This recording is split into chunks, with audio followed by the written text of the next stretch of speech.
Good morning. Happy Thursday. In 3 days, I get to eat meat again, and I'm very happy about that. In less interesting news, to me at least, you're a lawyer. Shouldn't you be interested in all things legal? It's a copyright case. The only reason why I'm covering it is because the losses piss off Frauditor Troll and his supporters, who have been very vocal in my comment section. And you know what?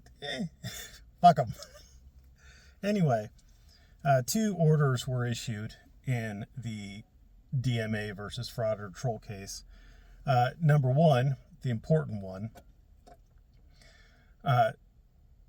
essentially said that Randy gets to file a motion for attorney's fees because of his anti-slap motion on one of the three causes of action in Frauditor Troll's cross-complaint.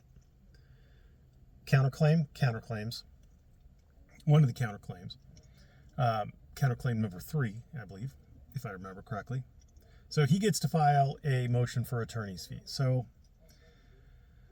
that's not looking good for Frauditor Troll. Essentially, the court is saying, yeah, I mean, you could show the attorney's fees. Go ahead, do it. Very bad sign if you're trying to avoid paying attorney's fees to a hated opponent. And I'm assuming that Frauditor Troll hates DMA. The other less important one was that Frauditor Troll's other two counterclaims, which he had intended to dismiss without prejudice, were in fact allowed to be dismissed without prejudice. He could refile all three if he wants to. I don't know why he would refile all three if he wants to, because he'd probably just get hit with another anti-slap motion on the third one. But he might refile the first two. It's going to be interesting to see the way that plays out in the request for a bond, because currently, as far as I'm aware, Frauditor Troll doesn't have any counterclaims. So what need would there be for a bond? Oh, interesting. Interestinger and interestinger. Not a good day for Frauditor Troll. Not an absolute win for DMA, but it is. I do chalk that up in the win column for DMA. Ultimately, the only real win that matters is going to be the whatever happens at trial or settlement. I guess unless Frauditor Troll does manage to get this dismissed for form nonconvenience, I would count that to be a pretty massive win for Frauditor Troll. But we're not there yet, and I still don't think that that's happening. If I had to bet money on it, I'd bet that it's not happening. Now, as to Iran, apparently Israel did what, you should have expected them to do. They tried desperately to sabotage the ceasefire, and apparently the ceasefire is over. The Strait of Hormuz is closed again. The Iranians launched attacks at Israel and at all of our bases in the area.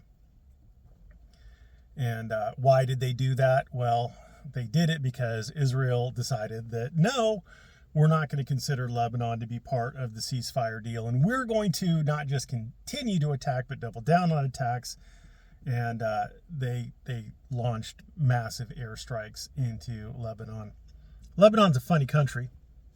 The government apparently is very, very pro-Israel.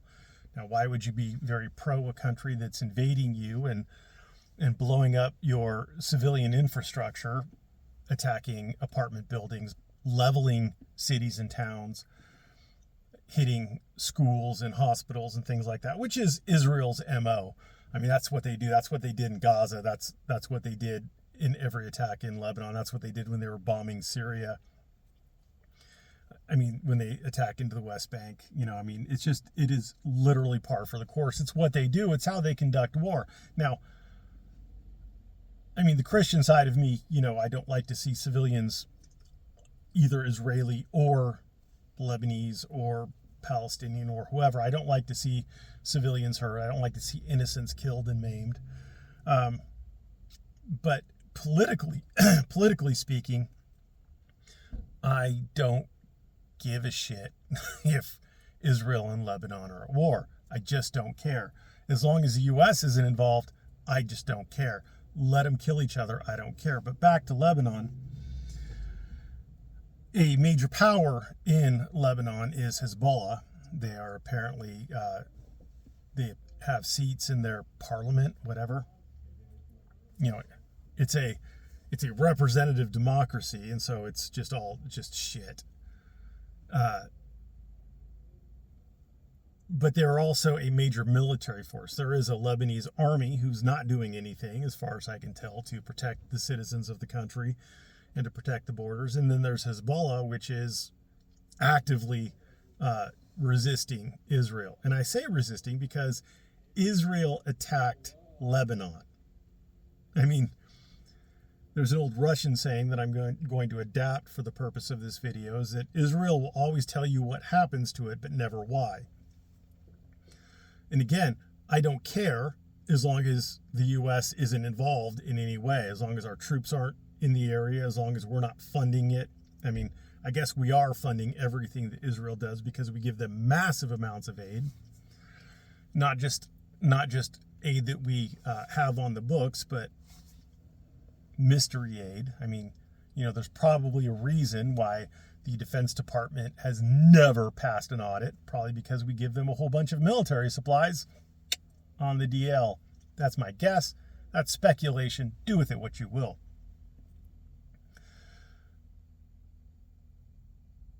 But Israel basically decided that Lebanon was not part of the peace deal.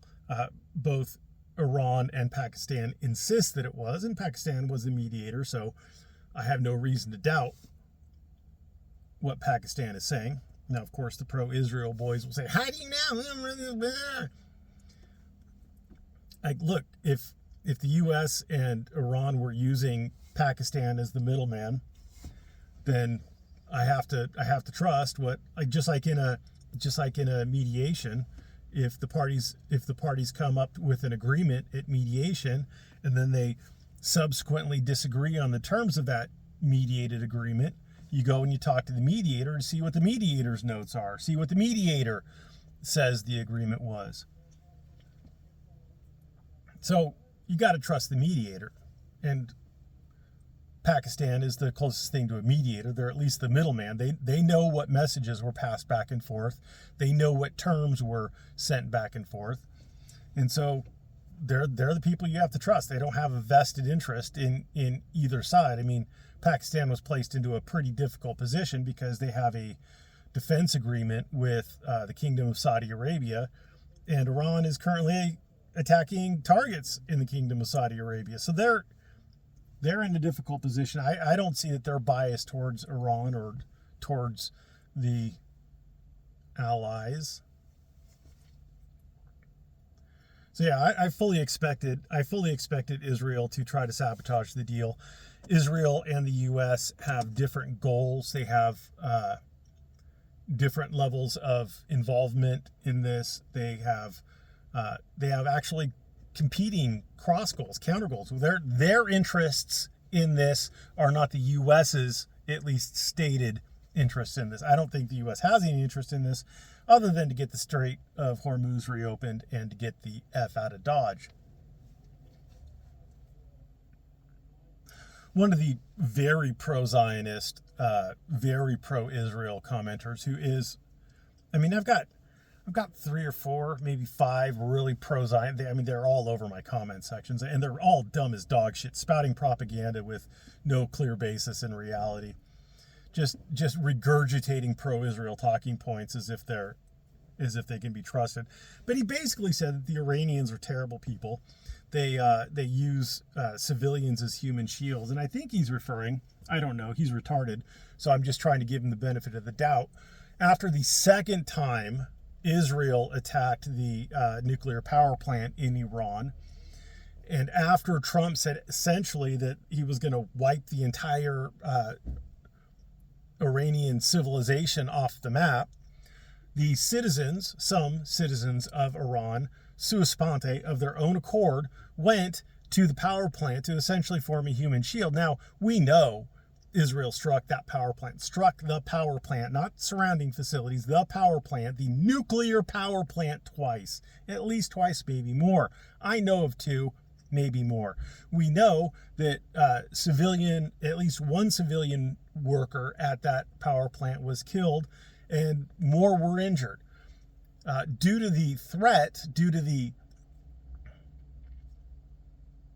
imminent threat of a serious issue with that power plant, Russia pulled its civilian contractors from that power plant and brought them back to Russia. These were guys Russia essentially built that power plant for Iran. They assisted them / built it, whatever. And Russia has been supplying civilian engineers, etc., to work at that power plant because Russia builds a lot of power plants. They're really good at building nuclear power plants. It's kind of their thing. Them and France, big on nuclear power plants. I don't know why we're not, but that's a different story for a different day. And I want to point out, when we're talking about the power plant, that at least twice, probably more, Iran struck the facilities surrounding the Dimona nuclear facility in Israel. They never struck the power plant. Iran has shown way more restraint than Israel. Iran hasn't targeted schools. The U.S. and or Israel, I still think the targeting package for that girls' school that we struck on the first day was given to us by our greatest ally. And it wasn't just something the U.S. decided, we're going to blow up a kid's school. Our military isn't exactly blameless when it comes to war crimes, but that isn't the kind of thing that we do. We'll strike power plants, sure. We'll strike bridges, sure. But a girls' school, that's something that the Israelis will have and like to do. That's kind of their thing. That's what they do.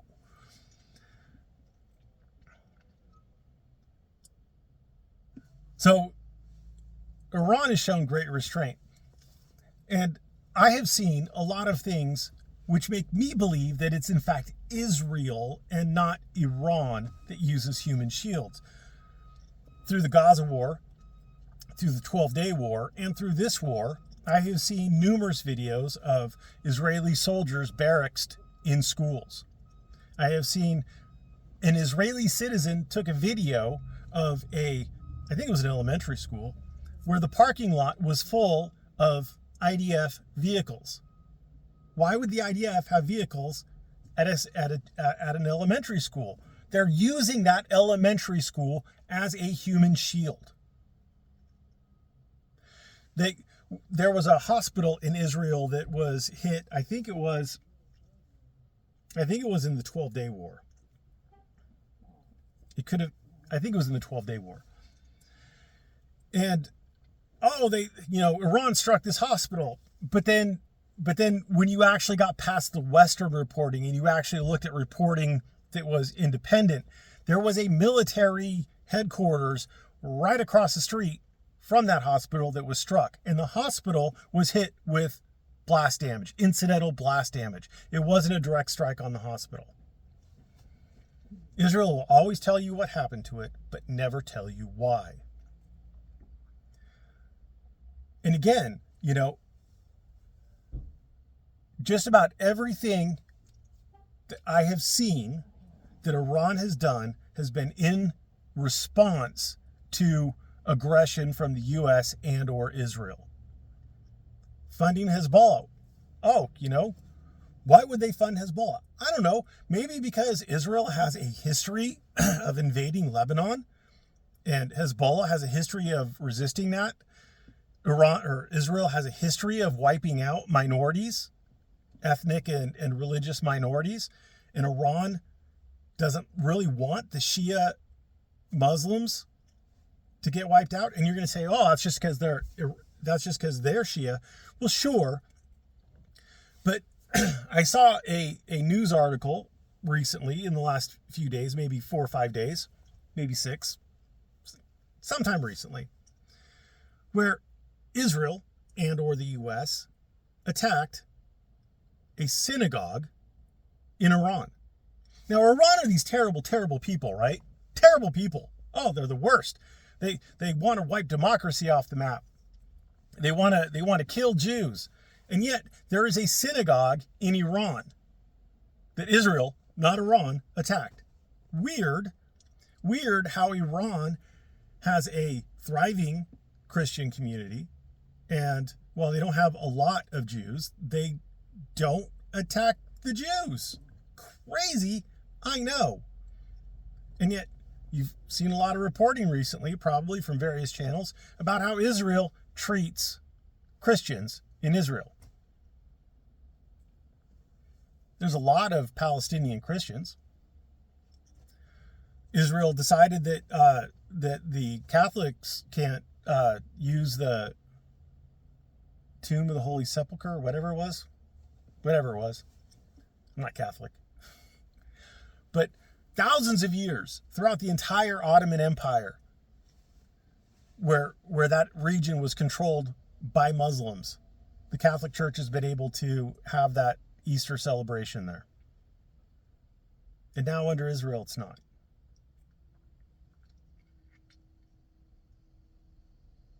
Israel is the one who does ethnic cleansing, not Iran. Israel is the one who strikes at schools and hospitals. There were videos during the Gaza war of Israel not only bombing hospitals, but targeting, through drone assassinations, doctors, actively treating wounded civilians. Oh, well, they could also be treating wounded terrorists. Well, sure, they're doctors. You don't target hospitals. Like, Israel doesn't believe that war crimes apply to them. They'll cry, they'll make a big fuss. Iran's using cluster bombs. But Israel doesn't recognize war crimes. Whatever they do is fine. Genocide is fine. So don't come crying to me about Iran uses human shields. You're not. I know too much. Your shitty pro-Zionist, pro-Israel nonsense isn't going to change my opinion. I still don't care what Israel does, as long as it doesn't affect the U.S. I don't care what Palestine does, as long as it doesn't affect the U.S. I don't care what Lebanon does, as long as it doesn't affect the U.S. I don't care what Iran does, as long as it doesn't affect the U.S. And if the U.S. is over there starting shit, I expect them to respond. I literally fully expect them to respond. Literally fully expect them to respond. And the U.S. has a long history of interfering with Iran. The U.S., because Iran's democratic republic, it was a republic. Because Iran was a republic back in the 50s, and they decided they wanted to nationalize their oil, the U.S. did a coup. The U.S. did a coup to install the Shah. We meddled in their shit first. When the revolution happened in Iran, they have bad blood with us because we did the shit first. They took hostages. Why wouldn't they take hostages? There is a massive world power on the other side of the planet that has a vested interest in keeping their puppet in place so that they can extract the oil wealth of Iran. Human shields, sure. What did you expect them to do? They didn't have an army sufficient to counter us.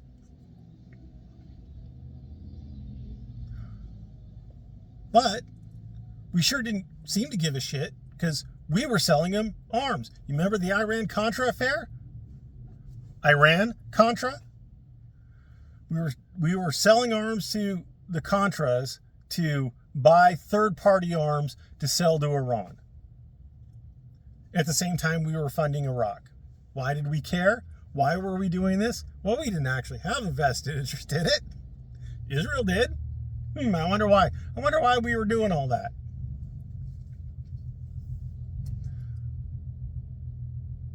back then, by the way, I just want to remind you, back in the 70s and 80s, Iran didn't have BRICS. Iran didn't have support from Russia. Russia was supporting Iraq.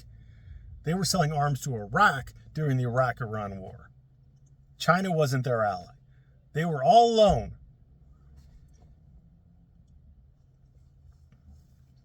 Everything they've done has been in response to the U.S. They haven't started any wars. The U.S. has funded Hezbollah. The U.S. has funded ISIS. But when Iran funds Hezbollah, it's a problem, right? The U.S. is engaged in regime change operations all throughout the Middle East to try to get whatever puppet. If anybody's in power that the U.S. doesn't want in power, boy howdy, we go ham to try to overthrow them. But Iran's the problem. I'm not buying it. I'm not buying what you're selling. Thanks for watching. Have a great day.